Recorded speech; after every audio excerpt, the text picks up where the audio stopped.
Eu sou professor aqui na Pontifícia Universidade Católica desde 2003.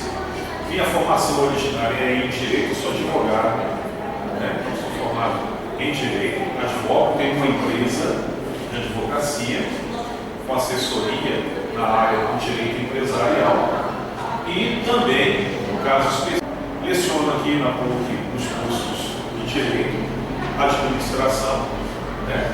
Só que comecei na administração agora, nesse ano, né? Então vocês já estão aí no período mais adiantado. Estou lecionando Direito 2. Felipe, né? Felipe. Sim.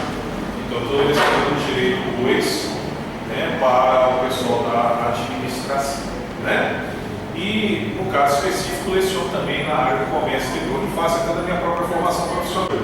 Hoje, efetivamente, né, gente, nós temos ali uma formação singular, né, na academia, na graduação, mas não obstante há necessidade de se buscar uma especialização.